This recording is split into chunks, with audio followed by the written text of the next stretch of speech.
Welcome to Midlife, y'all. I'm your host, Lisa Steadman, and I am so excited to be joined by our incredible guest today, Minista Jazz. You are someone that I always love talking to, and we have been through many life incarnations together in Yes, this life alone, let alone other yes. ones. So, Isn't that interesting? Today, I was talking to a friend of mine. She said, "Jazz, you remind me of Madonna." And I said, "What?" She said, "No, because of, like how she's always reinventing herself." And she's like, yes. "Jazz, I mean, have you ever sat down and thought about all of the different things and places and careers?" And I'm just like, "Oh yeah, it makes me exhausted Right? thinking about it." Well, But it's like I'm over 40 now, and I'm still yes. evolving, and so Yeah. that's amazing. That's amazing. I'm 54, it doesn't stop, it never stops. Yeah, see? And I hope it doesn't, like, I love that. Speaking of Madonna, you have had an incredible career, from being a hairstylist on tour with icons like Madonna, well, actually, Madonna, and Miley Mhm. Cyrus. You won a reality competition show, Hair Battle Spectacular. You've Yep. built AI that protects ownership and routes revenue back to artists. So I really want to hear this journey. I love this journey. My goodness. So, I started doing hair when I was 5 years old. That's amazing. 5 years old, and it wasn't until recently that I gained a great appreciation for what it means to be a hairstylist, because you get the opportunity to be super multifaceted, and Yes. And I learned that, um, you know, through doing hair, I've gotten the opportunity to travel to over 33 countries around the world. I actually performed with Madonna for over 88 shows around the world, on stage, like like Okay, actually. what do you mean? And You have to clarify that because I did not know oh, this. oh, you didn't know that? No. So So, what does this everybody knows the mean? famous song. Everybody. So I was on tour. This was my second tour with Madonna, and so she knows me well, and everybody knows the song, "Like a Prayer," right? And so, "Like One a of my Prayer" was favorites. our it was one of our closing numbers, and she goes, "Somebody get Jazz when we're when rehearsals," because she was like, "You guys don't know how to move." She's like, "Jazz knows church." And so she had me come, and I got the opportunity to co-choreograph the Like a Prayer and be featured in it every single night throughout the whole entire tour. So we would do hair and makeup underneath the stage, and then my whole hair and makeup team, the Glam Squad, we would put on our robes and come on stage, and we would perform Like a Prayer with Madonna. What was that like? Indescribable. It's indescribable. I mean, Yeah. we were in front of audiences of like 60,000 people, 50,000 people, 80,000 like, it was, like, amazing audiences, and the energy of that was incredible, and I feel like it fundamentally changed who I am as a person and my Mm. expectations of what's possible. Because here I am, like I said, this little 5-year-old girl from Brooklyn, you know, braiding hair, and then that takes me around the world. Yeah, And you so share a I stage with like, I and love this because to me, this is who I've always known you to be, someone who does command a stage of 60,000 people or 2 people or whatever. So I'm not surprised, but I'm stunned and, like, I'm so excited.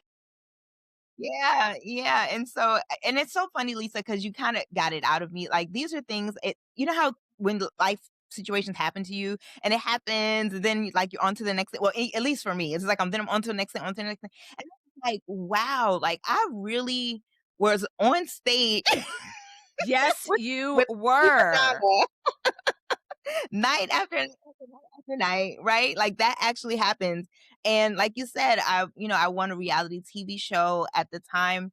Had amazing accolades, like, we had billboards in Times Square, and we were all over LA, we were, like, on the benches, on the side of the buses, on the trains, so it's like there's these moments in my life that I go back to, and I'm like, how is it that I'm able to build what I consider to be one of the most incredible things that I've ever invented and created, how am I able to do that? And it's like, because I got the seeds of there's nothing that's impossible. Yes. So that's what the journey is. There's Yes. nothing that's impossible.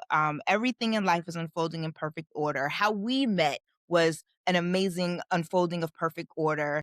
So I'm loving this conversation, and you're talking about a lot of things here.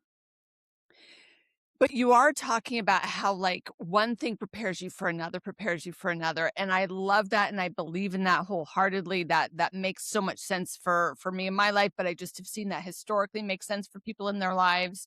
So, you go from hair oh, this is what I want yes, so you were on this hair competition show that but billboards and buses everywhere, and you said something to me in a previous conversation about how you never owned any of those images of Right, yourself. right. And I didn't know that. I didn't. So, Okay. kind of like when you come onto a platform and they say, check this box, do you agree? They say, read these terms and it's highlighted and everything, but we rarely click that blue link to read that long legalese. We don't do it. And Yeah. I'm so excited about being on this show. And they picked me like that kind of energy, right? And I'm like signing away all of these things that I have no realization that I'm signing away. And so I signed away my name, my image, my likeness. And so for years after the show aired and after I won, I was not able to use my name, my image, or my likeness. It was not mine, unless I got specific and like instructions, or like I would have to Okay. like do what they said that they would, right? Yeah. So that got frustrating. And then not Sure. after that, people started sending me congratulations. And I was just like, for what? And it was just like, oh, you're on the cover of XYZ beauty products across the country, like, all these different beauty supply stores. And so my face is on their advertisements selling their products. And so I'm like, excuse me, I didn't get a check for that. Excuse me. And they Hello. could do that because of the show? They did it because my image was online, and they just thought I was a pretty girl, and they put my image on their products, and it looked like I was advocating for Endorsing. endorsing their products. And this is Yeah. a popular name brand product. I just can't say who it is now, but it was a popular name brand product. So if you ever combed my Facebook, whatever, you could see who it was. And and like because people were writing to me and sending it to me, and so I hired a lawyer, and the lawyer didn't think that I had a case. Okay. So I had to do a lot of the research myself. I Yeah. to find out a lot of things myself, and so then I became a lawyer in a sense, right? Like I've started to had to learn what I needed to learn in regards to how do I prove that I am who I am, how does that even work, what Whoa. does it mean? And so here it is now, we're in the age of AI, It's deep gonna fake. become even more prevalent. Right. We have like deep fakes. We have Yeah. your voice in under 30 seconds, under 10 seconds. All they need is 10-second sample of your voice. And what have we been doing all of these years? Putting our voice online. We've been putting our images online. We've been putting our things. We've saving the things into the cloud. People have access to that freely. Like they didn't have to steal it. Yeah. We gave it to them. Yeah. And so Willingly. Yeah. willingly, we like, hey, look at me. Listen to me. See Yeah. me. And so now with that, how do you prove that you are who you are and that you didn't? Oof. How do you prove that that wasn't your voice at that particular time? How do you, say I didn't endorse this? That's not me. Right. I created the system where you can do that because of what Oh my god. I've learned. Now I Yes. can do that. So yeah, I'm I'm on loving this waiting here, conversation. I'm waiting here. also So I'm cozy. also really thinking about remember when Prince changed his name to The Symbol? Hmm. Hmm. This was the same thing, right? Hmm. Very, very, Like, very and much. everyone thought he was so crazy and whacked out, and I was like, "He's still brilliant. I will buy his record no matter what his name is." But, like, ooh, okay. So, along this journey, you also taught yourself how to code in midlife. So, what was that process like? Did you like, for me, Tech can be overwhelming. I know what I know, but there's a lot I don't know, and I get very easily overwhelmed by learning something new. I'm getting better and I'm pushing myself, but it's hard for me at this age. And I see how I have judged others when they have had difficulties overcoming tech hurdles when they were at an older age when I was younger. So, what struggles or challenges or ahas did you experience in your journey to learning how to code? Wow, interesting. So I'm going to go back again because what we said before still resonates now. Since I was a kid, I taught myself how to play chess on a computer. Like, You did. like there You was can no do one. anything. That part, right? So there was no one to teach me how to play chess, but it was something that I was interested in. I just Yeah. thought, wow, wouldn't that be cool? And so we had a computer in my house, and I just taught myself how to play chess. So that skill never left me in regards to knowing that technology can teach technology. You know what I'm saying? Like I can learn from technology. Yeah. So, I started out with YouTube videos, Okay. and then when Chat GPT became more popular, like in the early 2000s and stuff like that, then 2020s or whatever, then I started using that to teach me certain things, and I would just go. I just was fearless. I would try it. I don't know. Yeah. You weren't Like afraid to fail. right. I don't know what I don't know what that's like to not try something. There's a song Yes. by Shakira, "Try Everything." I think she wrote Okay. that song.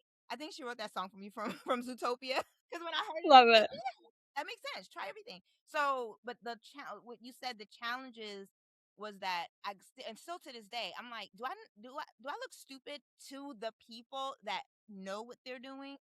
So that always comes up. Mm. Is that imposter syndrome? That I'm Okay. just like, know that I Yeah. built this thing. I know that this is amazing, but then I always feel like there's some expert out there that's pointing their finger at me that's like, no, no, no, that's not the technical way to do it. You should have went to school and learned how to properly blah blah blah. So so that's probably the Listen, I biggest mean, if you can do it, do it. I think that's amazing. that's probably the biggest challenge is the voice in my Yes, head that's telling me that I'm not doing it right, and that there's a standard way and I'm not doing it the standard way. But but you don't let that stop you, and that's the important no, part, and I I think yeah, I think that's the lesson for all of us in midlife is like, yes, when we try something new at this age, and I'm always like, this is the thing I am super grateful for with my career and my life is I'm always trying something new. And I am not a fan of change, but I have gotten to a place where I love the discomfort of change because I know I'm growing. So technology happens to be one of those areas where I get a little shy and I'm like, oh, I'm too old to know this. And I'm like, no, no, no, that's not true. That's not true. And I actually did build the website for my short film, Tainted Love. Fortunately, there's so many good tools now that it wasn't hard, but like we can do these things. So I love this. And I think we can surprise ourselves. Um, I want to talk about the algorithm.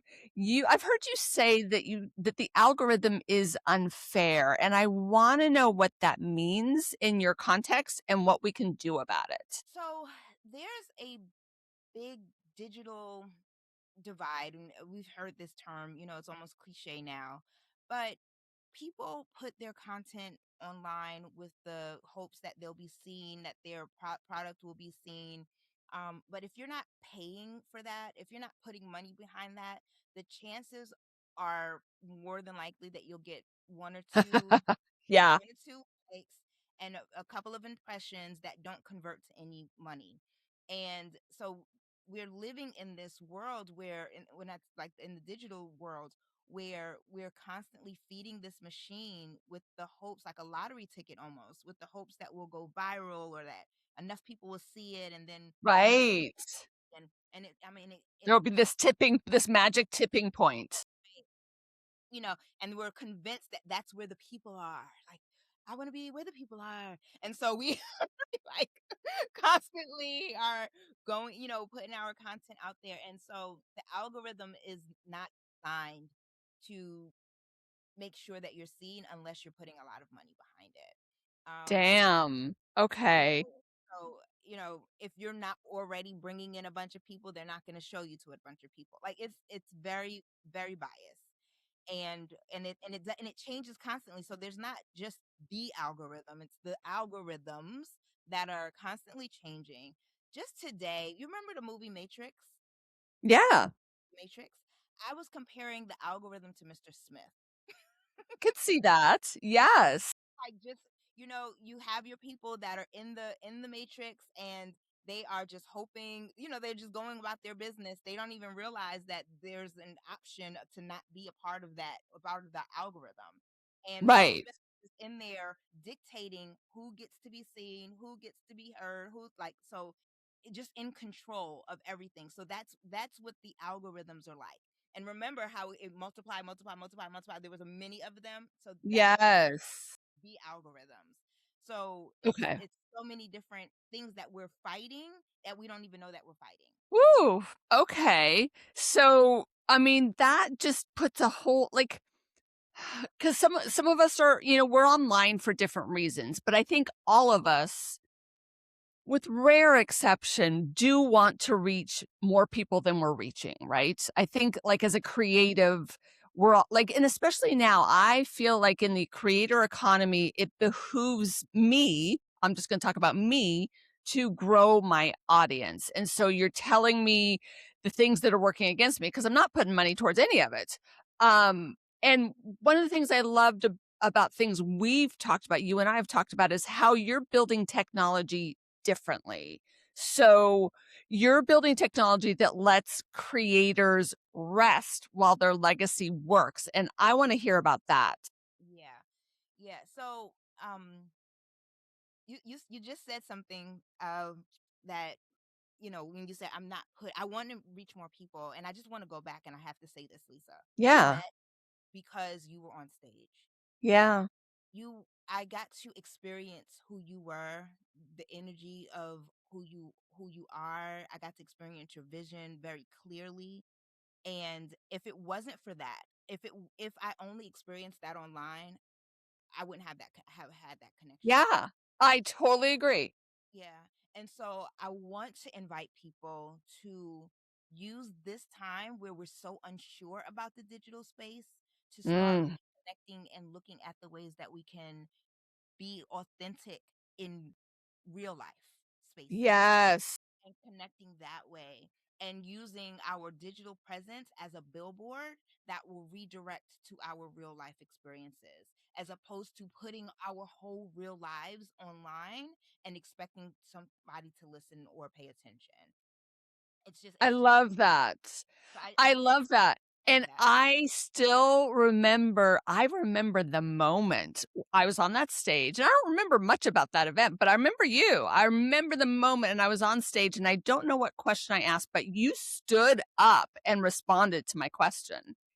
And I was like, "I see you." Like, and you were in all your sparktacular, like, grand, awesome beautifulness, and I was like, "Yes." I saw you, I felt you, I got you, I celebrated you, and I'm so grateful for that. I honestly think that's the best thing to come out of that event, and it was a lovely event, and I met a lot of great people. It was a lovely event, but to me, I feel like we're missing those moments a lot because Mhm.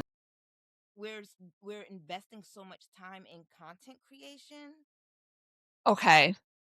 You know what I mean? Like, we're Yes. creating content, and I was like, imagine if you tallied up the hours that you were using to create content and actually change that into being somewhere and going somewhere and meeting people. Like, what Yes. would come of that? How many more people would you actually connect with?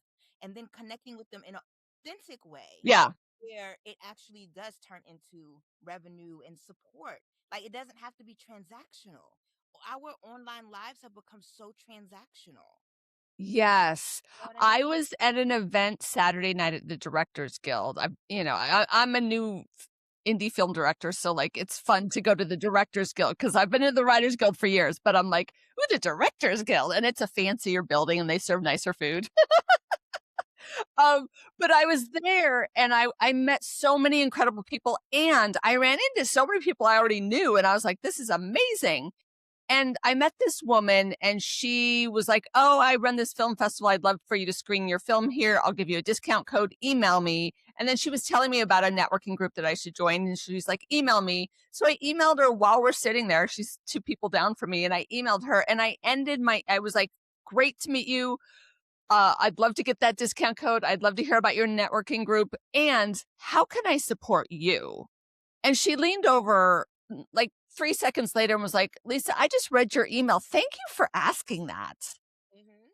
Mhm. And it was Mhm. such a beautiful moment of connection that I don't say those words online. I mean, maybe once in a while, but like, Come on, Lisa. You know we don't. We don't. It's yeah, everything. It's directional. Like follow, follow, follow this way. You know what I mean? It's not designed necessarily for interaction. Even in the comments, yes, a comment over a comment over a comment is linear. Like so, all of these setups, it doesn't support the authentic back and forth that we are constantly looking for. That's what we're looking for. yes. It's so interesting. And it was so beautiful. And it was such a beautiful night. And I came home and I never go out. I was out till 11 and I'm in bed by 9 usually, so I came home and my husband's like, "You were out kinda late." I was like, "I had so much fun and it was real and people and he was like, "This is so good for you." Yep, it was so much Yeah. fun and people and real. So now let me tell you what I built. So Yes. I built the line in the sand. So imagine this. Imagine this. You draw a line in the sand. You said, okay, everything that I've put on Facebook, Instagram, LinkedIn, TikTok, bok, this and that and the third, have it. I already put it out there. You have it. But now, as of today, everything that I do, everything that I create, my sound, my image, my pictures, they belong to me. And if you Mm, want, you come ask me for them properly. You don't tell me and trick me and make sparkly things and then tell me to click a checkbox. Okay? yeah. And how we do that is we go through the registry process. You register your voice, you register your image, you register your personality, and then we lock it in a Tennessee irrevocable trust. And I'll say this too. Why Tennessee? Because it's the only state right now, the only one that protects your voice legally. Really? Only state. So we created the trust in Whoa. Tennessee, and it goes into the trust. So everything that you create is you now own. If you decide to put it there, then you know that you consented. It just becomes a different mindset where it's just like, okay, I know that I'm putting this. And I know when I put Yes. this that I'm actually giving this away, and that's fine. Like you're okay with that. It doesn't have that Yes. feeling of like extraction. But also, you can create your digital double and just put her online and say, hey, this is the picture, this is the voice, and this is the representation that I'm putting online. Online represent online interaction you have it with her. But if you want to meet me, I'll be at XYZ conference, I'll be at XYZ concert, I'll be at XYZ. So we don't have to keep putting our things on these digital spaces where they're not safe anymore. At the end of the day, Wow. okay? So now I've created the way where we can have a digital representation. And that digital representation is who we saying that we are. It has a Yes. registration number. People can verify it and we're like, okay, that is Lisa. Lisa did say, like, Lisa did ordain for that to actually go out.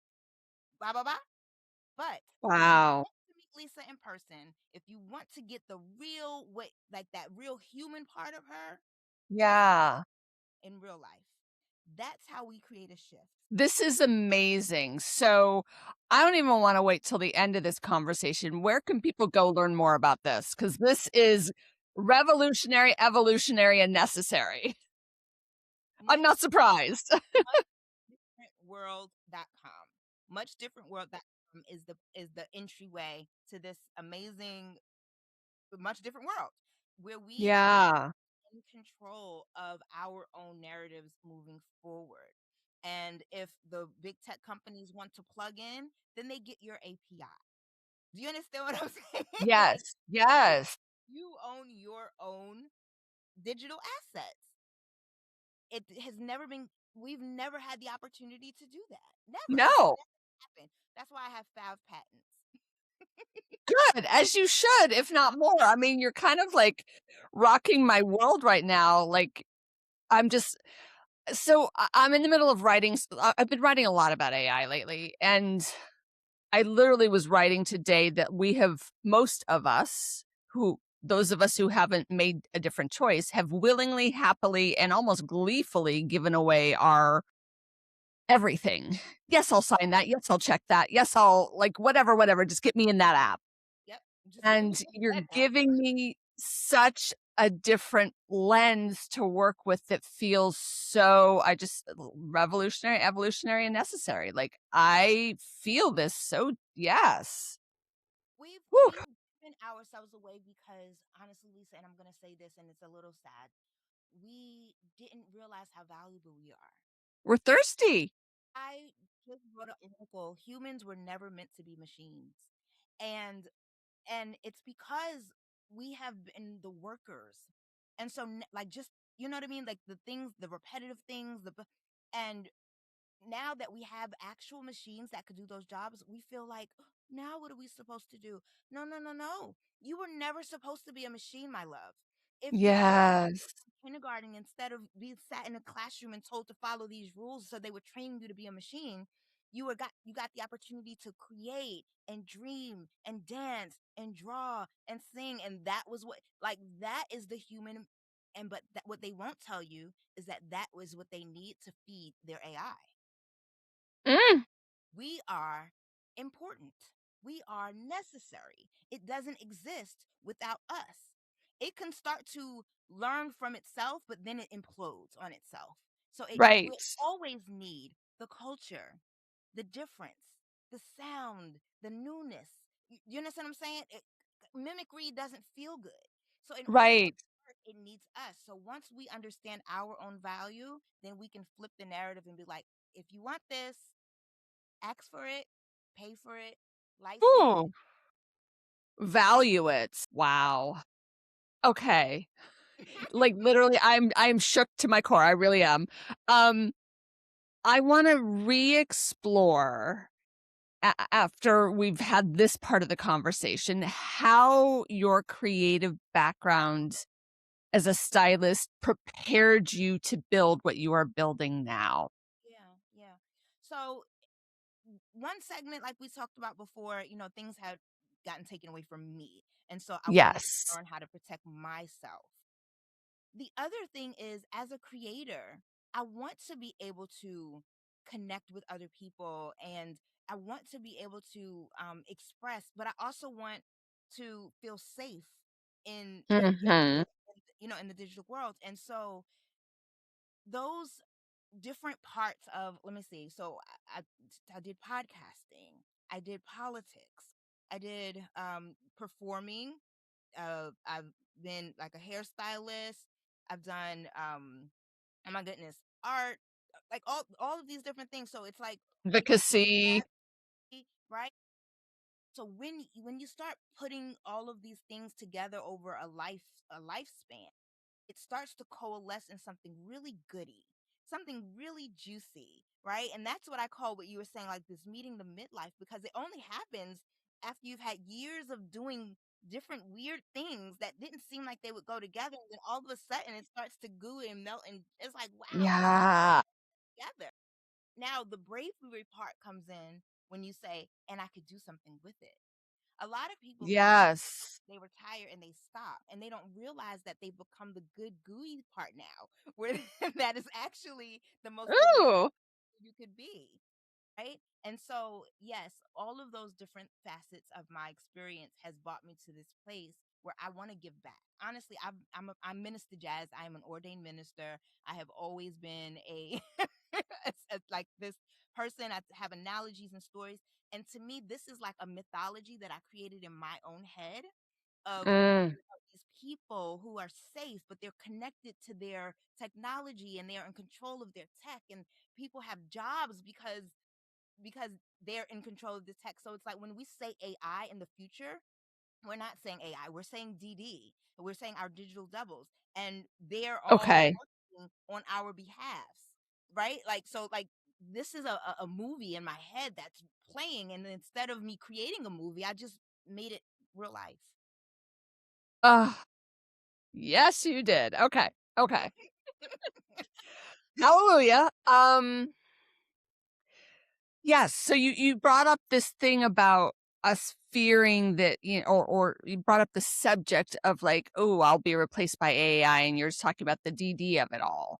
So this is really a tool that we can harness for ownership and protection, not fear of demise and irrelevance. No, no, absolutely not. It's human plus AI.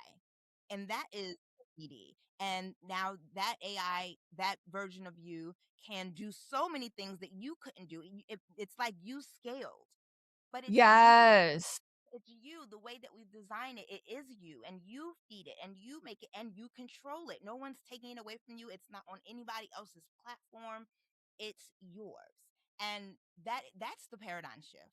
Is that I don't have Yes. to be separate from my thing. So now, when people realize it's not okay, so let's, for instance, let's talk about therapists, right? Uh, I don't know if you know this. Talkspace. They took millions of years, like over 12 years, millions of conversations, and they are now creating AI that are essentially therapists. Okay, like that's the short version of the story. Okay. And billions and millions of dollars, like $833 million, they got bought, and they're yeah, it's a mess. Now therapists are like, wait a minute. So if you like if people could just talk to the AI, then what do you need me for? And I said, haha. Right. Well, the problem is that right there, we don't know what we do. We don't know what we contribute.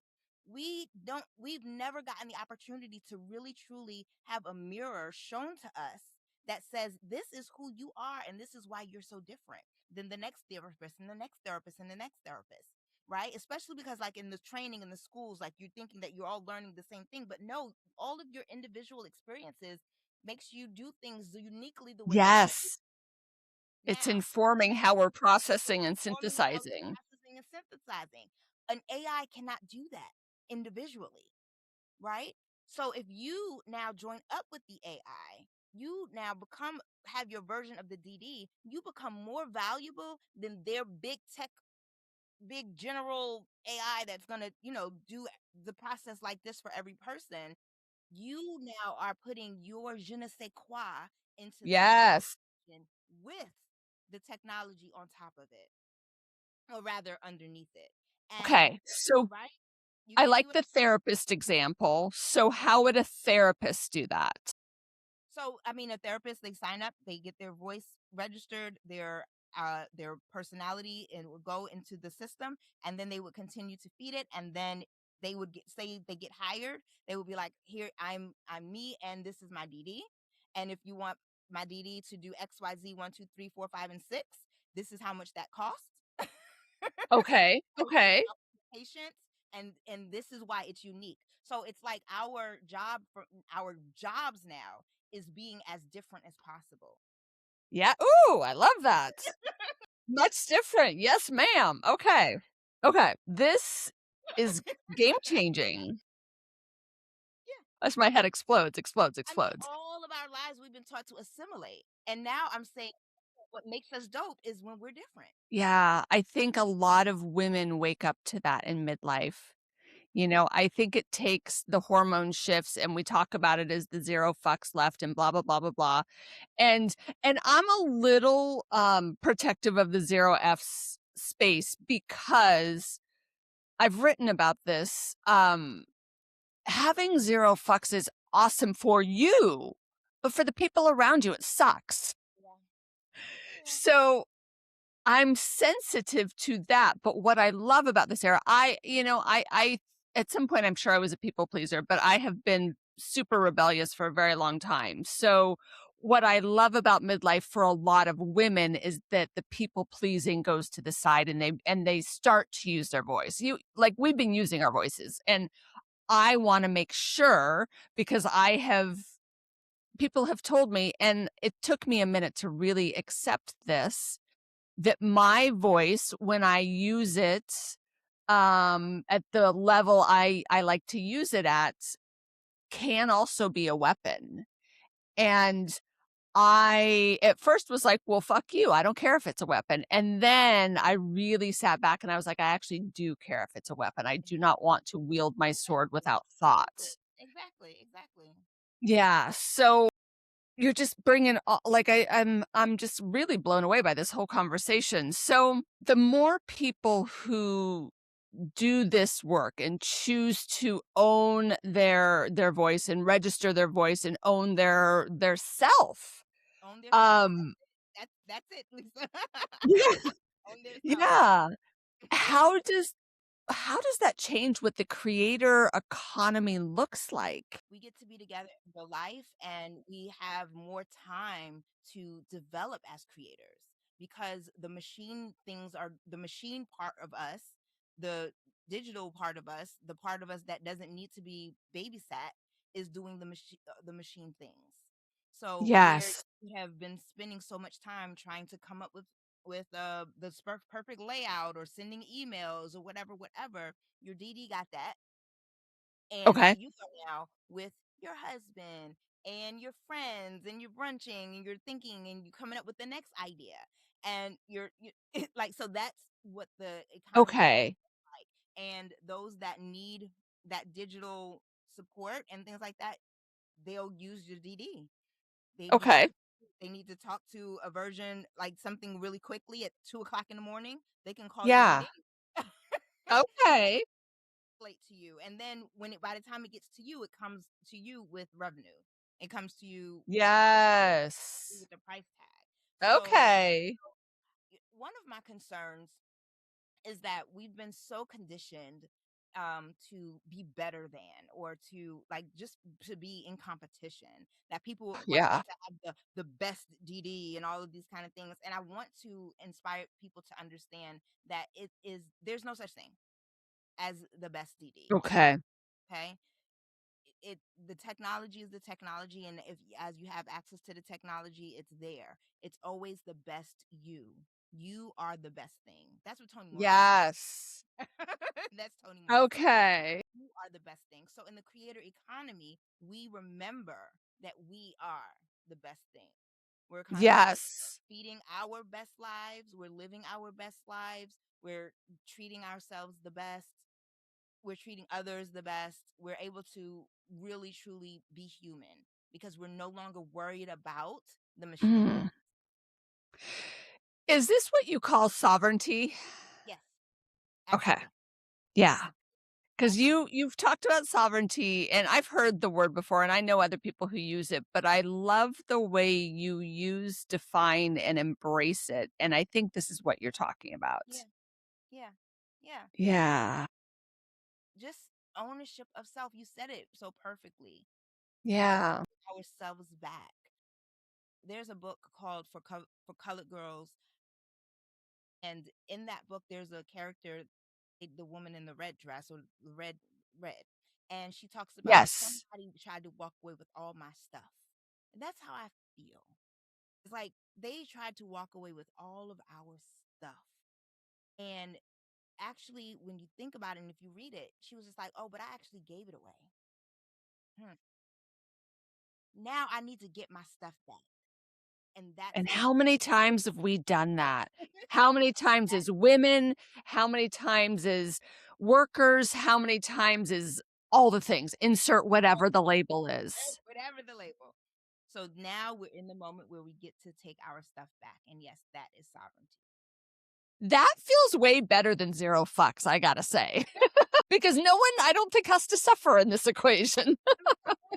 To me comes off as like I've given up. Like there's like, you know what I mean? Ooh, yeah. Like I'm taking on. You know what I mean? I'm putting Yes, I myself like that. in me. And so, you know, 0 fucks, yes, it's very much like I have no more to give. And in this, it's like I have so much to give. I have everything to give. Yes. And I get to keep the best versions of those things for me. Man, I'm feeling this swirl of emotions around this conversation. It's feeling very timely and topical and necessary. So we've kind of touched on a lot of the questions that I had planned to ask you, but I want to just take a step back and ask you about our relationship, humans' relationship with AI. So my husband is big and he's a techie nerd. You've met him, and he is really passionate about responsible AI. Like, he wants to legislate stuff. That's how passionate he is Yes, about it. yes, yes. So we have a lot of conversations about responsible AI in my household. It inspired my short film, which is about humans choosing AI companions because it's easier than being vulnerable with another human. And then the ramifications of that and the fallout from that. And it's something that I now think about on a daily basis. This thought that, like, what's so wrong with being human? What's so wrong with being vulnerable? What's so wrong with breaking? Like, there's just so much beauty and mess and vulnerability and humanity and flaws. Flaws. I'm such a fan of flaws. So, what is it about AI that makes humans want to lean in, not necessarily in, well, I don't know what their reasons are. So from your perspective. Yeah, we have the need to be seen. It's a human need. It is. And uh, the way that our world has been going, and particularly since the industrial age, like do that as a place of just understanding. Okay. We had to work. We've been working. And so, and when we're not working, we're preparing to work. True. And if we're not preparing to work, we're sleeping. And, like, and so we have very little time to be human with other humans. And that is Ooh, norm. Now, all of a sudden, we have this thing that can listen to us and it doesn't stop, and it seems to hear us, and it reflects back to us what we said. Humans have a horrible time reflecting back what they heard the person said, because they're always like, oh yeah, and me too, and guess what happened to me, and me. yes. Is it my turn to talk yet? Yeah. AI doesn't do that. So Yeah. Ooh. so you have now this space where it's just like, wow, I'm being seen, I'm being heard, I can let it out. It's not judging me. It's not it's not pushing back. It's not telling me how crazy I am or whatever, or judging me, or coming up with their own stories and their own belief systems about why I'm wrong. It's like it's actually helping me to redirect myself. Right. Like, I have ADHD. I use AI on a daily basis because it helps to scaffold. I have very low working memory. I'm like, I can just say, remember this for me, and then it'll tie it back to the thing that I said before. And I was like, oh my God, thank you so much. No That's human does awesome. that for me. No human can hold all of my things and Right. there for me, right? And then be able to remind me later, like, this is what you said, and it connects to this and to that. And like, so that's the attraction to it. Okay. And That it I understand. Yeah, it makes all of the sense. It and there's, I wrote something else about AI shaming. People, shame people like, oh my God, did you write that with AI? Did you use AI? Like, yo, do you know how many people have been told that they don't sound right? Or like, you didn't put your comments on the end of your post. Like, that's not the way you say there, and there. And so people get this Right. before. And then, so they was like, so that now they have this thing that writes it for them. And they're like, okay, great. Everybody can understand it. Everybody can, right? And so it's not that the AI wrote it.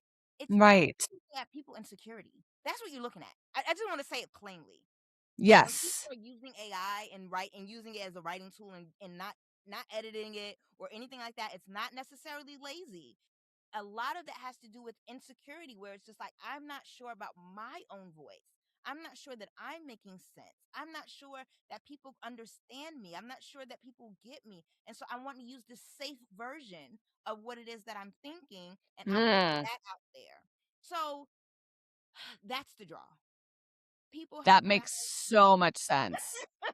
That you know? that that reframes it because I see it all the time on LinkedIn, like the AI shaming, and I'm like, y'all, just give it a rest. I use AI. I mean, I am a writer. I've been a writer since I popped out of the womb. Like, I have always written, and I write better and faster now thanks to AI, and I am grateful. I feel like I said to my husband the other day, I was like, "I feel like I finally have the writing partner I always wanted." You see what I'm saying? It's like Yeah. you can go back and forth, and there isn't Yes. a person. There isn't. There's no person No. that could do that. Now, the great thing about it is with DDs, if there's a personality, and they be like, you know what, I want to plug up into this personality Yes. I can go back and forth with. That's a whole different ballgame because now, And that's something that like, is that part of Much Different? yeah, yeah. Okay. Yeah, Okay. that's where we're going. That's where we're going. I mean, Okay. imagine if, let's say, Stephen King decides that he wants to have a DD, and you can plug up to his DD, and now you're having real conversations about him, not the Wikipedia version, because that's what Right. AI is giving you. If you ever say, Stephen King, what would Stephen King say about this? Like, that's the Wikipedia version. But imagine Stevens ordained, like, this is Yes. saying and how it is that I think and my stories and my that Wow. Okay. I mean, his book on writing changed my life, so I'm all for that. that's why I brought him up. Yeah. That's Yeah. exactly why I brought him So up. brilliant. Okay. So, if you could go back and tell your younger self if you could go back and tell your younger self one thing way before entering midlife, what would it be? You know, I usually have a really good answer for this one. And today, because it changes every day, because I think about things. Yeah. Today I would tell her that she's not too much. She's not too much. She's not too Yeah. much. You are actually just right. You may be very forward thinking, but that is necessary and people will appreciate you eventually for that. Be patient with yourself. Be patient with yourself and take it one day at a time. And take it one thing at a time, Jazz. That's what I would tell her. One thing at a time, one day at a time, one thing at a time. And there's nothing that you can't do. And I would I love that. and she would look at me, my younger self, and be like, "You don't know what you're talking about." Yes, I totally get that. Okay. Final question. What's bringing you joy these days? Her name is Miracle. Um, it's April 13th, so I'll tell you this. Last year, right now, this day, I was in the hospital. I Yes. went in and I was in there for 11 days. So at this point, I was still in the hospital. And when I was in the hospital, kept singing this song that my grandmother taught me when I was a little girl, and it's called "I'm Looking for a Miracle." And I kept singing that. I just kept singing it, and so I called my wife and I said, "Rob, if we ever get another puppy, because my baby Rainbow had just passed away, my puppy Rainbow Okay. passed away, and I said if we ever get another puppy, I want her name to be Miracle."